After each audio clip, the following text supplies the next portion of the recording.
उदालगुरि जिल्ला माइनाव आफादनि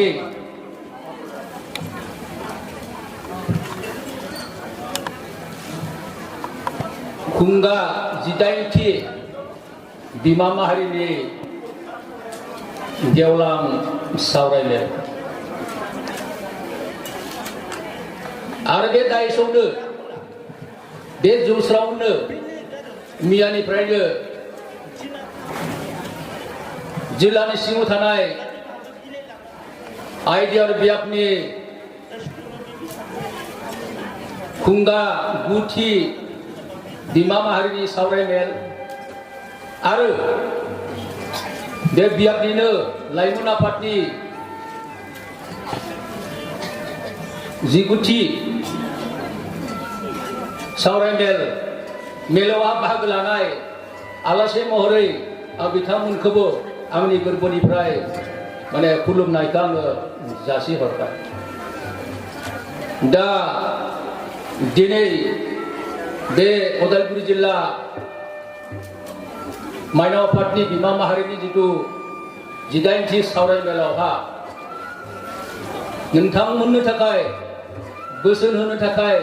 माखासे सोलोंनो थाखाय जोंहा बेवहाय थिखानाय आयदाफारि होखानानै हांख्रायनानै लाबोनाय आलासि बिथां दुलाराय बाथौ धोरोमारि गौथुमनि माइनाव आफादनि बुंथिगिरि मानिजाथाव मुस्लिमा गंगा बसुमतारी बिथांखौबो आंनि गोरबोनिफ्राय आंनि खुलुमनायखौ आङो जासिहरबाय। दा बे समाव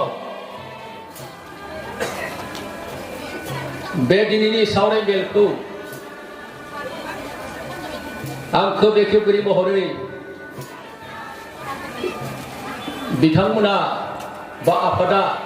लिंनानै जाबादि मान बावबाय दा बेनि थाखाय आङो बे उदालगुरि जिल्ला माइनाव आफादनि आफादगिरि नेहाथारि आरो गुबुन गुबुन बिबानाव थानाय बिबानगिरि बिथांमोनखौबो आंनि गोसोनिफ्राय आं साबायखर बावहरबाय। दायो दा बे गेवलां मेलावनो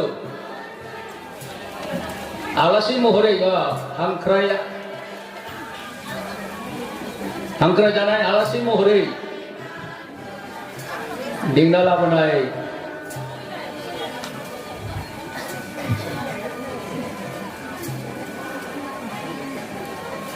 दुलाराय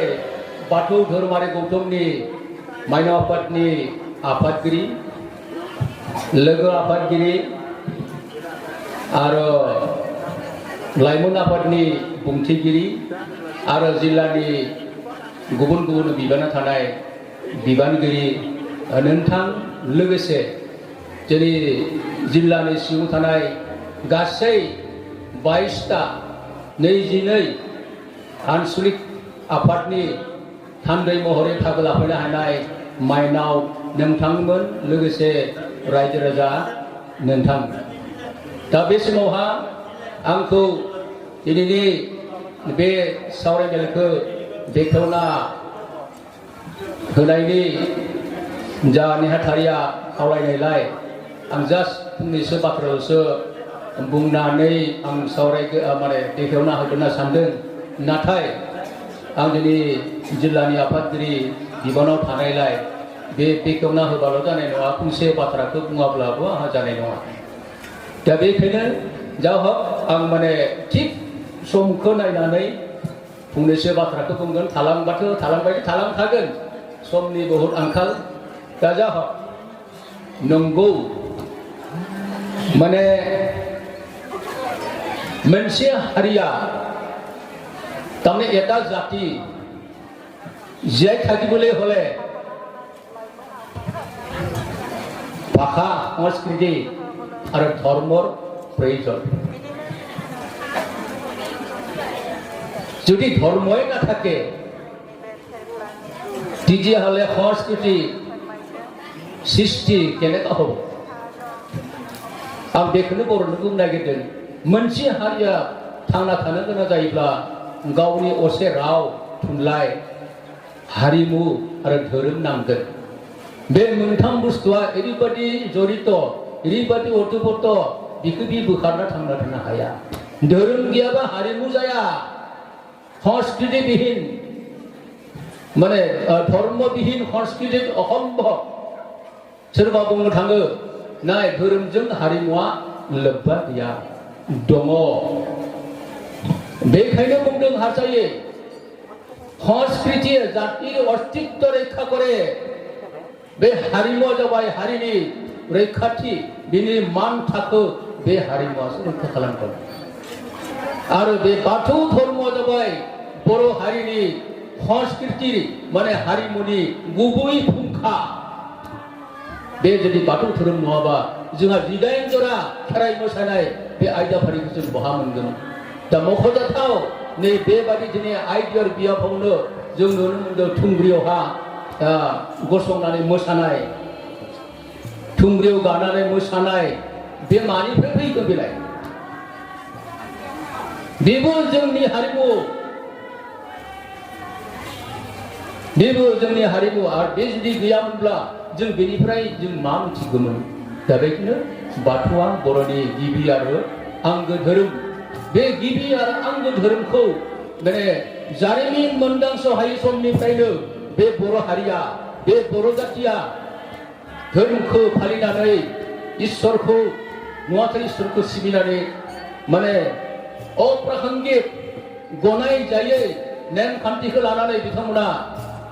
सिबिनानै फैबाय थादोंमोन बियो एसे बै आइडियानिया बेलेग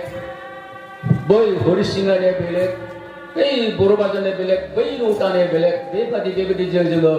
माने बाथौ धोरोमखौ जों सिबिनानै फैबाय थादोंमोन नाथाय जोंनि गेजेराव खौसेथि होननाय बुस्थुआ गैयामोन नाथाय समनि फाखनाव सम थांनाय लोगो लोगोनो जोंनि गेजेरावबो शिक्षित मानसि जाखांफैबाय साननो हानाय मानसि जाखांफैबाय बिगियाननि जुग फैबाय जों साननो गोनां जाबाय जों बेबायदि थांबाय थायोब्ला जों खुनु समय दावगानो हानाय नङा हारिखौ जों गुबुननि सिगाङावहा जों बर' जाति होननानै जों सिनायथि होनो हाया बेखौ जोंनि गोरों गोराफ्रा सानखांबाय बेखायनो सावरायनायनि गेजेरजों दिनै नोंथांमोना जेबादिहै जोंनि थांखि मोननैखौ सावरायनायनि गेजेराव नाकस खालामदों नङा होमबा दा बेबादिनो सावरायनायनि गेजेरजों मा खालामबाय जों बाथौ धोरोमखौ गावनि गेजेराव जों लाबोनो थाखाय बेनि माखासे नेमखान्थिखौ जों एक खालामनो थाखाय दुलाराय बाथौ धोरोमारि गौथुम होननानै मोनसे मुं लानानै आफाद मोनसे दाबाय बे आफादा मा समाव दादोंमोन भारत गावनि नङा बियो 1992 16 मे खालि दिनै बेसेबां जाखो बिलाय 20 बोसोर जाबाय दांलै 20 बोसोरनि सिगां दिनै दुलाराय बाथौ धोरोम गौथुमा जोनोम जादों दा बे दिननिफ्राय दुलाराय बाथौ धोरोम गौथुमा मा खालामदोंमोन माने जायगा जायगा थांनानै जों बाथौ धोरोमखौ मारै एक खालामनो हागोन जों बोरै खौसेथि खालामनो हागोन बेखौ जायगा जायगा बिथांमोना माने दावबायनायजों जायगाफोरखौ मिथिनायजों सावरायनायनि गेजेरजों थांबाय थादोंमोन नाथाय बिथांमोननि गेजेराव मोनसे आंखाल बे साननाया दुलाराय बाथौ धोरोमारि गौथुमनि गेजेराव जाखांफैदोंमोन मा आंखाल जादोंमोन बिथांमोना आरो बिथांमोननि गोरों गोरानिफ्राय बाथ्रा मोनसे सिखारबाय It is not possible for a bird to fly only one wing. बेखौ मा बुंनाय जादों बे असम्भब नङा मासे दाउनि थाखाय मानो बिरनो मानो मोनसे गांखंजों दाउआ बिरनो हाया साननाला नोंथांमोना बे दुलाराय बाथौ धोरोम गौथुमा मोदोम नाथाय बिथांमोननो प्रयोजन जाना फैबाय गांखं मोननै बिरनो थाखाय दा बे गांखं मोननै सोर जागोन दायो बहानिफ्राय लाबोगोन बे गांखं मोननैखौ बिथांमोना बहुद किसु साननानै नायबाय बे गांखं मोननैखौ जोङो बुथुमनांसिगोन दा बे बुथुमनो गोनां जायो बिथांमोना सानखांबाय मोनसे दङ लाइमोन आरो मोनसे दङ माइनाव बे मोननैखौ बिथांमोना प्रयोजन साननानै बेबादिनो माइनाव आफाद दाबाय बेबादिनो लाइमोन आफादबो दाबाय लाइमोननि समस्याखौ लाइमोनखौ सावरायनायनि गेजेरजों सलुसन खालामगोन माइनावनि समस्याखौ माइनावजों सावरायनानै समस्या खालामगोन दा बेबायदि लानानै बे मोनथामा जों आफाद दानानै दिनैसिम जोंनि बाथौ धोरोमखौ बबेथिं हाया बबेथिं हायो जौगानाय फारियाव लांगासिनो दंबाय थायो दा बेबादिनो दिनै एगजामपोल बादिहै दिनै 18 उदालगुरि जिल्लानि माइनाव आफादनि बिमा माहारिनि सावरायमेल बेनो नंगौना नङा दा दिनै हौवाफोरा फोसाबनो हायाखिसै बे सिन्दुर खुमुरनाय आरो आथिमंगल बायदिसिना नङा होमबा दिनै नोंथांमोननि गेजेराव दिनै 22 ता ओनसोलनि ज' जानानै सावरायनायनि गेजेरजों मोनसे लामा फैजेनना फैबाय दा बेबादिनो माखासे माइनावनि बेलायाव माइनावा सलुसन खालामगोन लाइमोननि बेलायाव लाइमोन सलुसन खालामगोन दा बेबादिनो जों दिनै सलुसन खालामनानै दिनै एसे गाबोन एसे जों दावगालांबाय थाबा सानसे समाव बे बाथौ धोरोमा मुलुगाव बर'नि गिबि आरो आंगो धोरोम होननानै जों बयनि सिगाङाव सिनायथि होनो हागोन दा समाबो बिदिनो थांबाय थादों आलासिबो गोजाननिसैनो बाक्सानि 2टा बाजिबाय 3टायावनो जोबनांगौ 1 घन्टायाव आलासिनि बिबुंथिखौ मा खोनासंनोले जोंथ' फरायनो मोनबाय थायो नङा होमबा बुंनो गोसो दंब्लाबो आङो दोनथ'बाय दा जा हक